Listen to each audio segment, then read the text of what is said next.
হ্যাঁ, রাব্বি জিদনি ইলমা বিসমিল্লাহির রহমানির রহিম। রাব্বি জিদনি ইলমা বিসমিল্লাহির রহমানির রহিম। রহম করো। সামিউল আলিম, সামিউল আলিম। আউযু বিল্লাহি মিনাশ শাইতানির রাজিম। বিসমিল্লাহির রহমানির রহিম। বিস্তারিত আল্লাহ রাসূলের কাহিনী, কিন্তু এই কথার ব্যাকরণ কি? সামিউল আলিম, আউযু বিল্লাহি মিনাশ শাইতানির রাজিম, রাব্বি জিদনি ইলমা, জ্ঞান সঞ্চয় করে। তারপরে সামিউল আলিম, আউযু বিল্লাহি মিনাশ শাইতানির রাজিম, বিসমিল্লাহির রহমানির রহিম। এ তো মকরুম আবেগ নূরের ফেরেশতা আজাজিল। 30,000 কম 10 লক্ষ বছর ইবাদতকারী। তারপরে 9 লক্ষ বছর ইবাদত 70,000 ফেরেশতার টিচারি মকরুম আবেগ নূরের ফেরেশতা আজাজিল করেছে। এটা আল্লাহর মুখের বাণী, দলিলে কোরআনে লেখা, রাসূলের দেখা। আর আমার এই কথা বুঝতে হলে আল্লাহ আল্লাহ রাসূলের কার কোরআনের কালমা দোয়া সুরে জানতে হবে, না হলে মজিক আমার কথা বুঝবি এই লোক এই পৃথিবীর আদমপুরের জন্ম হবে কিনা জানি না। কারণ মুসলমান নাম শুনেছি, এখনো আদমপুরের ভিতর মুসলমান আমি মজিক আমার দেখতে পাইনি। মুসলমান মুখে বললে মুসলমান হয় না, মুসলমানের সার্টিফিকেট ডকুমেন্ট থাকতে মুসলমান ধর্ম খেলি এলো। তাহলে ওটি 9 লক্ষ বছর আল্লাহ ইবাদত করলো, 70,000 ফেরেশতার সেজদা লেলো। ওর ইবাদত বন্দিগি পছন্দ, মনের আশা বাসনা পূর্ণ হলে ওই পুরী ধ্বংস করিতে 5 জন রাখলো। তাহলে 69,995 জন বিয়োগ বাদ দিয়ে 5 জন ফেরেশতা রাখলো। পাক পাঞ্জাতন আদম নবীর পূর্বের কথা, কারিমিন, কেতাবিন, জিবরাইল, ইসরাফিল, সৃষ্টির পিতা আজাজিল, এই 5 জন। আর আল্লাহ একজন 6 জন। তারপর সে আল্লাহ হলো যে যাও তোমরা জিদ্দার মাটি নিয়ে এসো। এই 5 ফেরেশতাকে অর্ডার দিল, 4 ফেরেশতা ঘুরে এলো, আজাজিল মাটি নিয়ে এলো। মাটি এনে বানাত আদম বানাতে 18,000 মখলুকাত, পশু পাখি জীব জানোয়ার বানালো। তারপর সে আল্লাহ হলো এখনো আজাজিল, এখনো আদম হয়নি। তারপর সে আল্লাহর সুরত দেখে আজাজিল মকরুম আবেগ নূরের ফেরেশতা সৃষ্টি করলো। আল্লাহ দেখে সুরতে আদম বানালো, আর আল্লাহ নিজে ওর ভিতরে জীবন দিয়ে তখন আদম একজন মানুষ হলো। তখন ওই 5 ফেরেশতা হলো যে এই যে আদম বানাতে 70,000 বছর গেল, বিক্ষত রলো তা 18,000 মখলুকাত, তার সাফল বানাতে আদম বানাতে। তাহলে এই যে তোমরা 5 জন যে সেজদা আমাকে দিলে, বা আদমের আগে যে 9 লক্ষ বছর সেজদা করেছ, এই সেজদা এখন আদমকে দিলে আমি কবুল করে দেব। তখন কারিমিন, কেতাবিন, জিবরাইল, ইসরাফিল 4 ফেরেশতা সেজদা দিছে। আর যে সৃষ্টি করলো, সৃষ্টির পিতা আজাজিল সেজদা না দিয়ে নান্নত পেল, টাইটেল যে রাব্বি জিদনি ইলমা, সামিউল আলিম, আউযু বিল্লাহি মিনাশ শাইতানির রাজিম, বিসমিল্লাহির রহমানির রহিম। নূরের ফেরেশতা আজাজিল মকরুম আবেগ ইবাদতকারী মানুষ রূপে শয়তান এলো আদমপুরের মানুষ রূপে এলো, টাইটেল আখেরাত পর্যন্ত হায়াত মমত রেজেক দৌলত আল্লাহ দিল। আবার আজাজিল দাবি করলো, হেবার সৃষ্টির আদি আদম বানাইও না, তুমি আদম বানালে ফেসনা ফেসা কেউ করলো না, বানাল না, আজাদিল বানালো। তো করলো আমাকে যে 70,000 বছর খাটালে তার দক্ষিণে। তো বললো যা তো খায়াত মৌতরে যে দৌলুদ্দিন আখেরাতে শেষ বিচারে ফাইনাল পরীক্ষা তো কঠিন বিচার করে 16 আনা ফল দেবে। আজাদিলে খেয়ে বলে মানুষ উপরেই আদমপুরীত পাঠালো। তারপর আদমপুরীর থেকে গোটা পৃথিবীর মানুষ ছায়া গেল ওই সেজদা। ছায়া যাওয়ার পরে তারপরে আসছে 1,500 বছর পূর্বের গত কথা, নবী এলো, মুসলমান ধর্মলে নবী আল্লাহ পাঠালো। তাহলে আদম নবীর পূর্বে মুসলমান ছিল। আর কোন মুসলমানের ধর্ম? আদমের পর নবী এসে নবী মুনতাহা মেরাজ শরীফে গেছে, ওটি কোন মুসলমানের ধর্ম? জিবরাইলের মারফতে আল্লাহ আল্লাহর দুস্থ নবী। আর আমার জগৎ স্বামী পাপের জাবিন্দার খাদ্যমন্ত্রী, এটা আল্লাহর নবী, হায়াত মৌত রেজেক দৌলত, সালাদ, জাকাত, মুনাফা, হজ ইত্যাদি যাহা কিছু কানে শোনার চোখে দেখো সব কিছু আল্লাহর নবী লিয়ে পাপের জাবিনদের খাদ্যমন্ত্রী, 2 জাহানের বাদশা, অনন্ত আসীমা প্রেমমায়া তুমি, শেষ বিশ্বের আখেরাতে স্বামীরও স্বামী। সবাই পীর, পায়খাম্বার, অলি, দাউস, ফেরাউন, কাফের, দরজাল, মমিন, মুসলমান, বৌদ্ধ, খ্রিস্টান, ডুম, সেঁড়াল, মুসিম, মেতর, রেহু, স্যান্ডাল, বৈরাগী, বৈষ্ণবী সব, হাফেজ, ওখারি, ইমাম, খতিব, মুজ্জাম সব পূর্বমুখী নাফসি শেষ বিশ্বের আখেরাতে। ওই দিনের প্রার্থনাকারী কেডা, তাই ওই দিনের প্রার্থনাকারী যে মেরাজে মুনতাহায় গেছে, যেই ধর্ম লিয়েছে, সেই সাফায়াতের কাণ্ডারি বরকতের ভাণ্ডারি জগৎ স্বামী, প্রতি জন্মের সাথে মরার পরে কবরের সাথে আল্লাহ নবী, সে আল্লাহর দুস্থ নবী ওই দিনের হলো প্রার্থনাকারী।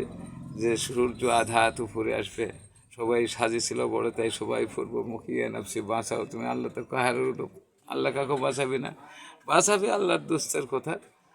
প্রার্থনার সুপারিশ তার অনুরোধে আল্লাহ সেই গজব থেকে মুক্তি দেবে। তখন সূর্য মাথার উপর আধা উপরে এলো, 12টা মুখ হলো, ছিদ্র হয়ে গেল। সূর্যের তাপে মাথার মগজ গলে চোখ মুখ কান লাগ দিয়ে গড়ে পড়বে, মাটি পুড়ে তামাশে। ওই সাজার ভিতর সবাই তো হাফেজকারী, এই যে যত নাম গুলো সবাই পূর্বমুখী নামছে। সেই দিনের প্রার্থনাকারী আমার বিপদে আপদে, যুগে যুগে জন্মে জন্মে প্রতি জন্মের সাথে আল্লাহর দুস্থ নবী আমার জগৎ স্বামী, সে খাদ্যমন্ত্রীর রেজেকজীবী, সে প্রার্থনাকারী, তার প্রার্থনাতে নবী প্রার্থনাতে আল্লাহ পারে লিবে, নবীর প্রার্থনাত গজব থেকে মুক্তি দিবে। এই যে সেই বিষের আখেরাতে নূরের টুপি সোনার পদকও পাওয়া যাবে নবী করিম সাল্লাল্লাহু সাল্লাম ফাতেমার পিতার সুপারিশে। অন্য কোনো নবীর সুপারিশ কোনো হাফেজকারীর নাম লেখা নেই, কোনো সাধুগুরুর নাম লেখা নেই, কোনো অলি পীর পায়গম্বর পীরের পীর জিলানির নামও লেখা নেই। সেরেফ নবী করিম সাল্লাল্লাহু সাল্লাম যে মুনতাহায় মেরাজে কোরআন দিয়ে আইছে, ওই নবীর প্রার্থনা বিনা ওই গজব থেকে মুক্তি পাওয়া যাবে না। ওই দিনে তো সবাই পূর্বমুখী, তাই শেষ বিচার ফাইনাল পরীক্ষার স্বামীরও স্বামী নবী।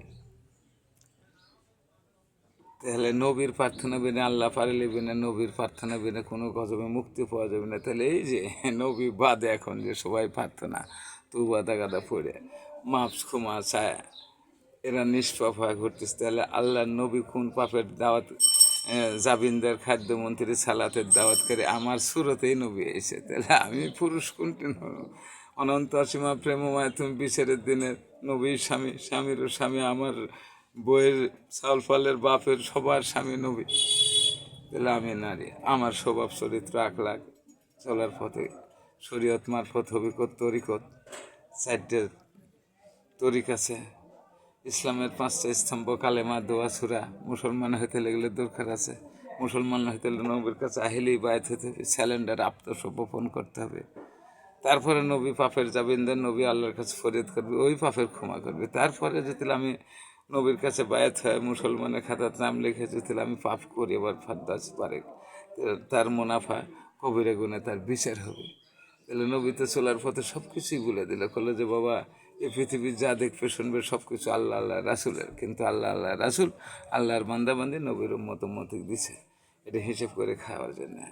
তাহলে এই বংশ গোষ্ঠী আসলো আদমপুরি, এরা কয়নার মালিকানা। তখন নবী মেরাজে যা দলিল কোরআন নিয়ে এসে হচ্ছে যে আদমের স্বামী আছে, তুই আনার অংশীদার।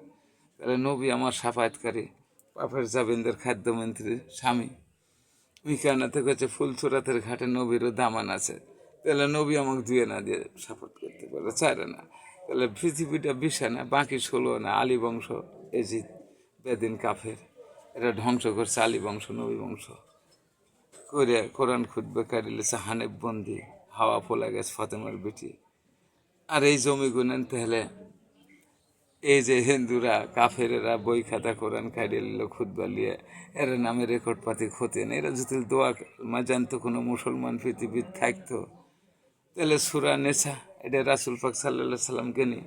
আমরা তো মূর্খ মানুষ, আমি বললো সবচেয়ে বড় গুনাহগার হলে পৃথিবী তো ওয়ারের ছাটকারি। তাহলে আলী বংশ 16 আনার সম্পত্তি যে আদমপুরেরা লিয়ে নিল, এই জিতের বংশধারী, এই যে কাফেরেরা ওর নামে রেকর্ড পাতি খতেন 1 নম্বর করে নিছে। তাহলে মুসলমান ধর্মের কি দোয়া কালমা কি বল না, তো অন্যার প্রতিবাদ করো। তাহলে কোনো মুসলমান যদি থাকতে পৃথিবীর, তাহলে আলী বংশের সম্পত্তি সব এরা দখলে নিল। কোন মুসলমান প্রতিবাদ করলো যে বাবা এর চেয়ে বড় গুনাহ হয় না, এর একজন বন্দি আছে, একজন ফোলা গেছে বংশ, এজিদ কাফের ধ্বংস করছে, কিছু যুদ্ধ মিলে হবে না তোমার নামে রেখে পাতে। এরকম কোনো তো হাফেজকারী পীর পাইগম্বর দাউস ফেরাউন কাফের দজ্জাল মুমিন মুসলমান বৌদ্ধ খ্রিস্টান কোনো জাতিই তো প্রতিবাদ করে নি। মুসলমান তো নামধারী, এরা তো নবীর দেখাই পানি, নবীর যুগে জন্ম নেয়নি যারা করে যুগে, নায়েবে রাসূল যার উত্তরাধিকার সাহাবা তারও দেখা পায়নি। এরা মুসলমান দাবি করে। আর হিন্দুর থেকে যা আছে পৃথিবী, সারা পৃথিবী সাইকেস হিন্দু আদম থেকে যাইছে। এই হিন্দু মুসলমান করতে নবীকে জন্ম দিয়েছে সৌদি আরবে, মক্কা। তারপর সে কোন মুসলমান আদম নবীর পূর্বে ধর্ম করছে? তাহলে কোন মুসলমানের ধর্ম আমার নবী এল, আমার স্বামী আমার দিল পালন করতে? তাহলে ওই পদ দর্শনকারী নবীকে নিয়ে মানে যার সাথে তুলনা হলেন সে খাদ্যমন্ত্রী রেজিক জীবী, তার প্রার্থনা তার সুপারিশে বেহেশত পাওয়া যাবে, তার সুপারিশে হুরফরি পাওয়া যাবে। আমি তো এমন কোনো দাবি করিনি, আমি হুরফরিও চাইনি, বেহেশত চাইনি, সেটা আল্লাহর গোলাম হইতে চাচ্ছেন, নবীর চরণ দাসী। জ্ঞান বুদ্ধি দিলে জ্ঞানের মাস্টার, বিদ্যার সাগর, নবীর সাথে কারো তুলনা না। যদি সে জ্ঞান বুদ্ধি থাকে, আমি স্বামীর অর্ধাঙ্গানী হওয়ার চেষ্টা করব, জ্ঞান বুদ্ধি আমার দিলে। তাহলে দুয়েনা চারানার মালিকানা আদমপুরি খায় ভিসানা। তাহলে এটি মুসলমান কোনটি আর এর ইমান আমান ধর্ম কোনটি? এইটুকু আমি জানতে চাই। আল্লাহ নবী বা পৃথিবীর যারা যাবে সন্ন্যত দাবি করছে, এরা কোন কালমা আর কোন সুরা দোয়া কালমালে এরা মুসলমান? আর নবীর দেখা না পায় এরা কোন সালাত আদাত করে? আর সালাতের আদি নাম কি? সেজদা। তাহলে সালাত লিয়া লেখাটা নবী, সালাতের দাওয়াতকারী পাপের জাবিনদের খাদ্যমন্ত্রী নবীর। যদি আমি সাহাবা উম্মত মতে হই, তাহলে নবীর কাছে হায়াত মমতরে যে দৌলত, তাহলে খাদ্যমন্ত্রীর শব্দ বুঝতে হলে কালেমা বুঝতে হবে। তাহলে এখনকার হাফেজকারী এরা তো সাজা, এরা তো দোয়া কালমায় সুরাই জানে না, এরা যা হাঁটে হাঁটে প্লেট ছাপাইলে ভিক্ষে সাহায্য করে খাচ্ছে। তাহলে নবী সাফায়াতের কান্ডারি, বরকতের ভান্ডারি, দুই জাহানের বাদশা, সকলের স্বামী।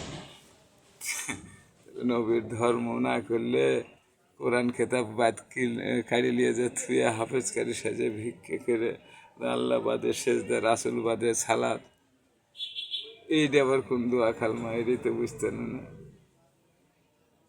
এই কোন মুসলমান, কোন মুসলমানের ধর্ম দিল? আই লাভ ইউ ফতেমার বিটি, প্রতি জন্মের সাথে দেহে বিরাজি কাতিমিন আর কারিমিন। আল্লাহ নবী আমার শুরুতে নবী স্বামী, আবার ফতেমার বিটি, ও দেখতে সৃষ্টিরা দেবী বিহা দেহ বিরাজি, আবার ভব পরের তারিশ প্রতি জন্মের সাথে এটা ফতেমার গর্বে জন্ম দিয়েছে। তোমার আমি গোলাম হতে চাই, আই লাভ ইউ, ভালোবাসি। কোথায় গুনেন? যদি কোনো মুসলমান থাকে তাহলে বুঝতে পারবে কোনো রাসুলের সাহাবা ভক্ত আশিকান, যদি কোনো দোয়া কালমা সুরা জানা লোক থাকে, তাহলে ওই ব্যক্তি বুঝতে পারবে দরদির আই লাভ ইউ সৃষ্টিরা কি।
দাদি আদি আমি রে পূর্বে দেখি, এবার লাহি তোর মুখের বাণী সৃষ্টির আদি। দাদি আদি আমার জন্ম সবারই পূর্বে, দরদির দরদি সৃষ্টির আদি তোর, তোর মুখের বাণী কোরআনে লেখা দেখি। টুপিট মূর্খ মুজিকা মাহার মানুষ রূপের শয়তান, দরদির দরদি সৃষ্টির আদি ভব পারের তরি। যার পৃথিবী সেই তো দুঃখী, আল্লাহ নবীর নামে নাই ঘর বাড়ি। দরদির দরদি পুরানো পাখি, কলিজার টুকরায় আমার অন্ধের সুখের মনের বন্ধু।